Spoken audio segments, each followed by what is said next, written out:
Me. I am a first-generation Haitian American. As Commissioner Pilar kind of gave my testimony of how I found my entrepreneurship. My parents are two small business owners, so I grew up in that capacity, but I was always the one that loved school, so I'm the lifelong learner, so that's the joke in the family. But when I started my business, it was back in 2013. I was trying to figure out what to do with my life as I was a nurse, I was in seminary, I was giving back to the community, doing so many different things, and then 2008 came and I lost everything.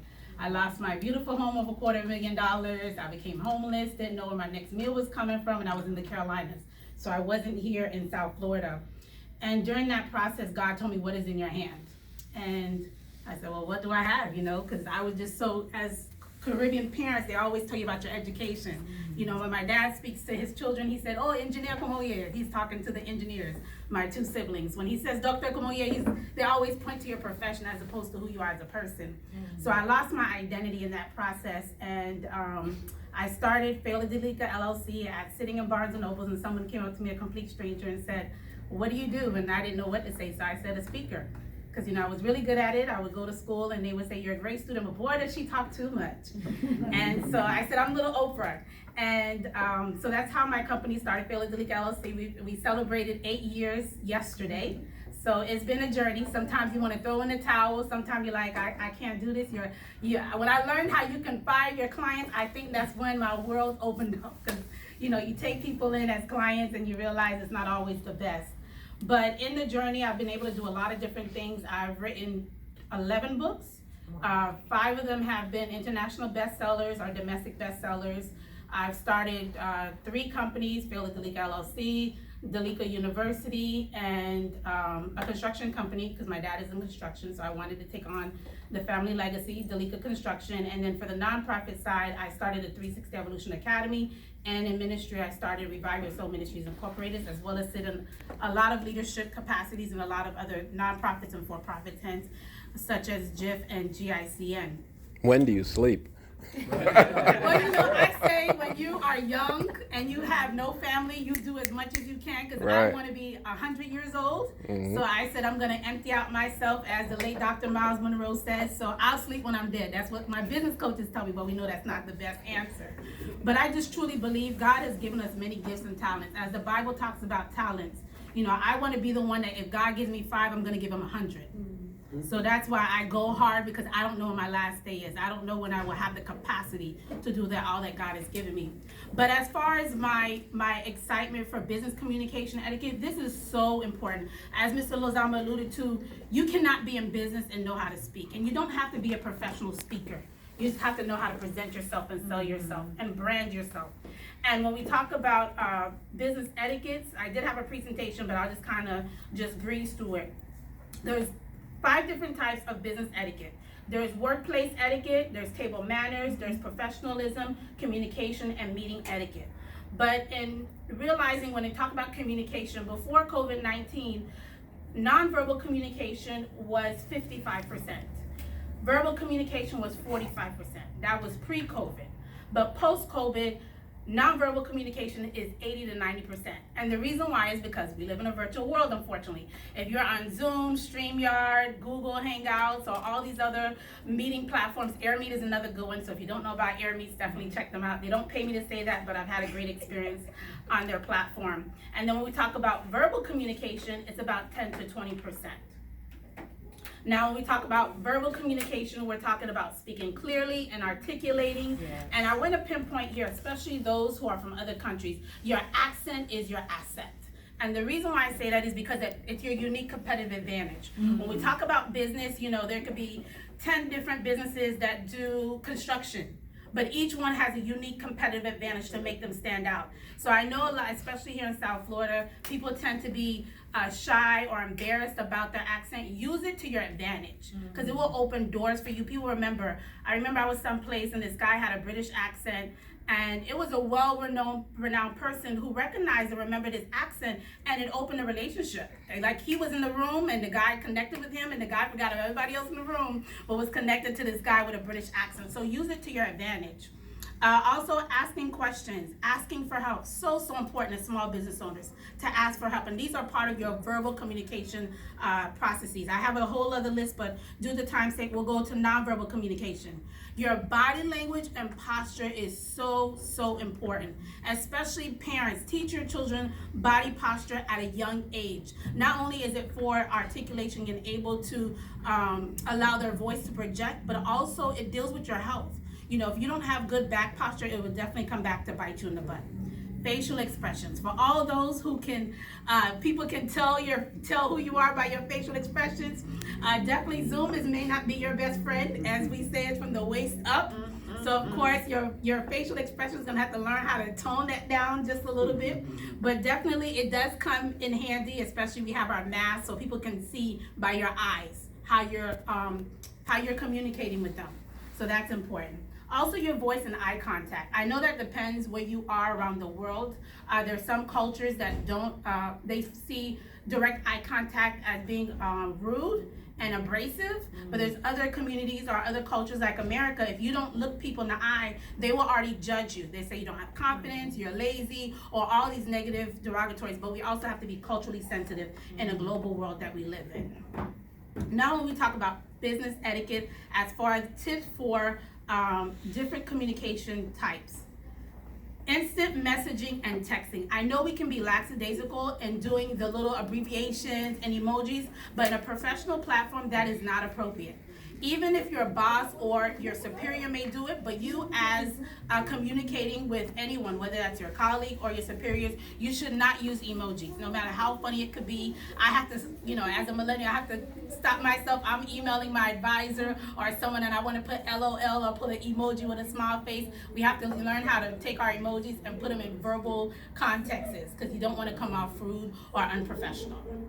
And also keep your texting, of course, proper English, proper grammar. And if you are one that likes to text a lot, you can put a disclaimer, you know, excuse the typos or something to that effect, just making sure, because you want people to, because people will judge you. You know, I'll jump to social media. When you're in social media and somebody puts a post and it has a lot of grammar and, you know, autocorrect definitely is not always our best friend. Mm-hmm. But I'm one of those, I read my posts like 3 or 4 times. I'll post it, then I'll let 5 minutes go, and then I'll go back and read it, and then I'll keep changing it. And then Grammarly. Grammarly is another great platform to use to do free grammar check, because I love Word. I love all these other documents that have the spell check and grammar check, but it's not always the best. So that is very, very important. And also with social media, very important. You know, I have a disclaimer, you know, just because you are representing a company, you represent an organization, or you're a public figure, you still have a right to have your own life. And, you know, but you always still have to be mindful. You know, there's still certain things that you won't be able to post or do. Like I always say the joke, I can't tell my real feelings on social media. Because of course, even though it's on my personal page or it's a page that's not related to any other business or entity, because you're the face. You know, people are going to make that connection. So it's very, very important to understand your social media, no matter how much you want to say certain things. Or what I do is if I like something and I can't comment, I'll just have an internal joke with myself. You know, I'll see your post, I'm like, oh, I wish I could comment, I wish I could like it. But either it's not appropriate as a spiritual leader or it's not appropriate as a public figure. I just tend to have those comments to myself. When we talk about email, one of the things, please, I think this definitely for business owners, especially if you're a small business owner and you don't have an administrative help, is to have email signatures. It does something about the presence of your email. And also doing it on your phone. If you're one of those that communicates with your cell phone devices or your iPads or your tablets, having that email signature is great, especially making sure you have, you know, depending on your platform, your credentials, your full name, your email, and as well as your phone number, whether that's your personal cell phone number that you include as well or your business cell phone number, and then where they can contact you. When we make calls, this is another thing that's important. Your voicemail, your voice message or your voice greeting. If your phone is used for business purposes, it looks good to have a voice message. Don't let it say this is Google or this is the generic greetings, because it really does something when you can personalize your greeting on your phone, because it makes the person feel like, okay, this person is really serious or professional. They really have their stuff together. Also be mindful, yes, we have a lot of scam calls, but be mindful if you are a business owner or you have a nonprofit, pick up all phone calls. Like today I made a phone call and I didn't know who it was coming from, and the call came back like food store.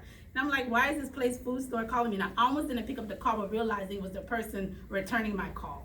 So just be mindful, and you'll miss opportunities. I almost didn't pick up a phone call because I didn't know the number, and it was, I don't know if it was a business opportunity or something that led to a great opportunity, a great door for access. So just be mindful with the phone calls. And of course, the other thing too is, especially for those who are consulting, take your time as money. Because I know as consultants, or if you're into helping or people service type of business, clients or people can have you on the call for a long time. Before you know, you spent 2 or 3 hours with a person and it doesn't transfer into a transaction. So just be mindful if you're doing consulting or you're doing discovery or you're doing consultation calls, limit yourself. I know I have to do that a lot. I'll say 30 minutes is the call. Before I know it, it's 45 minutes to an hour. But I'm being more mindful that I have a second phone and I put my timer on. So it helps me to keep my time. Because your time is valuable, especially as a small business owner. When we talk about in-person communication, people judge you by how you look. And I know there's this big joke about the bonnet and, all these different ways that we present ourselves. I know COVID, I become more relaxed. I don't wear jeans during COVID. I'm in a hat and the jeans and my mask, so people don't know it's me. But realizing your presentation of how you present yourself, especially in communication, you don't have to be a great speaker, but you just have to know how to speak for yourself. If you have filler words, some people may stutter or have speech impairments, work that to your advantage. Don't be shy. Don't be, oh, I can't go out. Don't be a Moses, or, you don't want to go out and speak because your communication or your speech is not that great. And it's always important to realize that people are going to remember who you are, especially in person. I am one of those. I go into a room, people know me because I come in with an energy. I come in with excitement. I go and I greet myself. But what I do is I look for the person who's not speaking to anybody. I won't go into the room where there's a crowd. I'll go and I'll find someone, if they're sitting by themselves or they're just kind of, look like a lonely person, I will go and greet them. Because what you realize, those, usually the quiet ones, are the ones who have access.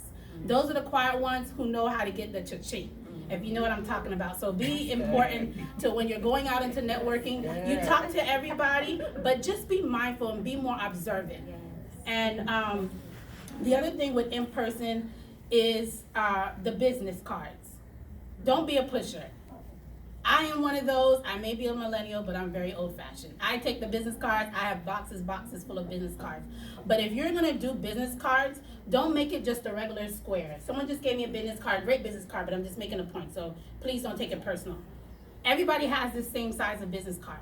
So when they put it in their pocket or put it somewhere, they'll throw it away. But if you have like a elongated card or a square card or a circle card, and some people even like when you put your face on it. These are great ways that people are going to communicate with you because you stand out. You're not the average person. You don't fall into the norm. You've made yourself different from the rest. Now when we talk about the virtual world, I know it's a joke from the waist up, we're all beautiful. Look, I do the same thing, but you'll get caught one day. Whether you need to get up and get something to drink and you forget to turn your camera on and you got your PJs with your flip-flops. But one of my coaches, she said, if you are serious about what you're doing, you dress up like you're in the office from the head to toe. You put on your makeup, you put on your wig. For the guys, you shave your beard or whatever, you look clean cut, because realizing your image is everything. And it's hard to separate your personal brand from your business brand, because we are in a world where people are people and people do business with who they like, know, and trust. Now there's a great quote by Zig Ziglar. It says, "You never know when a moment and a few sincere words can make an impact on a life." And that's by Zig Ziglar. But I want to pinpoint here, because this is one of my pet peeves. It is kind of disheartening, and I understand, not every professional educational program talks about business skills. I get it. I'm a nurse. I'm an educator. We didn't talk about business. But there's certain things that are standard that are a must. I was doing a project for somebody. It was a book project, and it was for nurses. No one had a professional photo. No one had resumes. And I I got pictures with selfies, and I almost had a headache. I almost passed out because it just hurts me. Everyone should have professional headshots, no matter who you are. I don't care if you're a student. I don't care if you're a CEO. I don't care if you're the janitor. I don't care if you are whatever capacity. Everyone needs a professional headshot. And that also goes with your social media platforms. You know, some people would just put random pictures for their profiles, but people are watching you. That's why all my profiles are always professional pictures. Once in a while, if I want to be goofy, I'll put like a selfie or something, but I always make sure it's a professional photo because people are watching. Not only that, people won't do business with you because it's no longer, let me see your resume. They're going to Google you. That's why I tell people, I'm Fayla Dalika, go ahead and Google me, baby. You know, because that's really what speaks for yourself. And also, in one side note, if you, especially when it comes to search engines, do a lot of activity. You know, whether that's on your social media, anytime you do something, press release. Press release yourself. You don't have to get a PR firm. You don't have to be an expert at press release. There's so many Google, you know, you Google and they'll give you the templates or they'll tell you how to do it. The more activity you do, the more results you will have when people want to Google your business, Google your name, your ministry, nonprofit, or whatever. The other thing is a resume. Please. No matter who you are, even, I know we have a law student, even students, you should have at least a one-page resume. Whether you're going to volunteer, whether you're going to a nonprofit, whatever it is, because you stand out. And it's so important. And there's different resume styles, you know, and also you should have a CV. My CV is 15 pages. People like you're ridiculous, because I put everything on there. Because that is my track record. You want to ask me how many awards I received? I can tell you in 5 seconds. You want to ask me how many platforms I've spoken on? I can tell you in 5 seconds. I can give you the date, where I spoke, and who invited me to speak. So it's important to understand that you are your track record. Tracking your stuff and tracking everything you do, because at the end of the day, I'm not going to say I'm going to be at the Library of Congress. Maybe, actually, I will.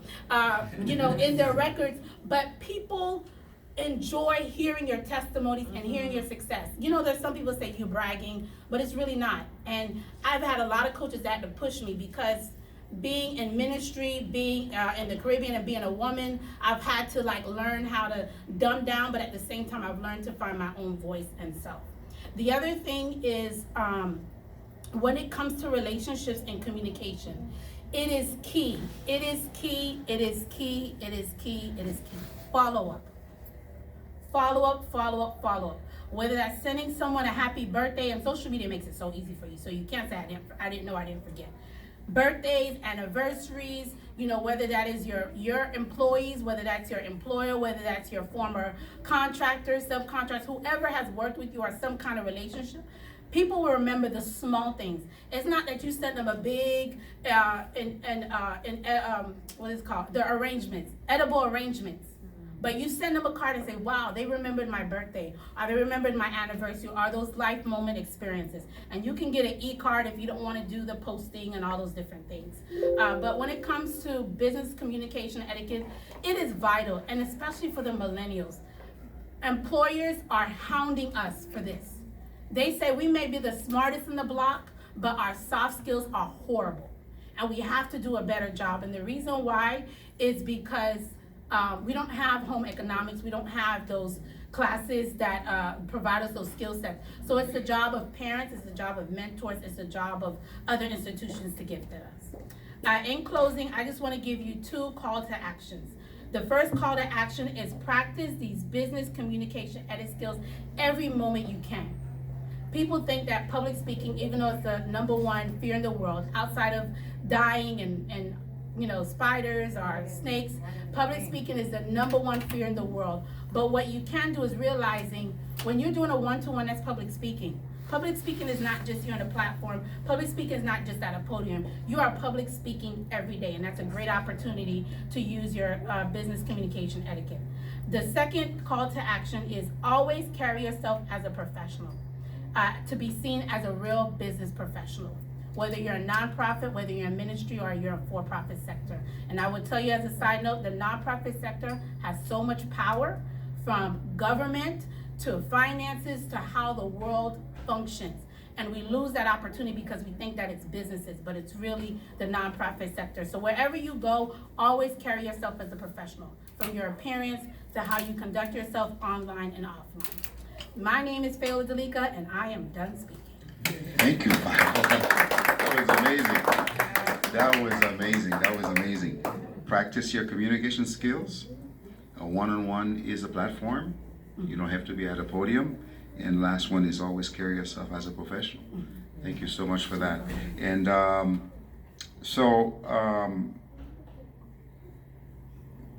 Pastor Delpha Clark Samuels. Yeah. We heard from Gloria. We heard from Andre Pierre. I don't know if you were here. Yeah. And we heard from Viola. How can you bring in that divine purpose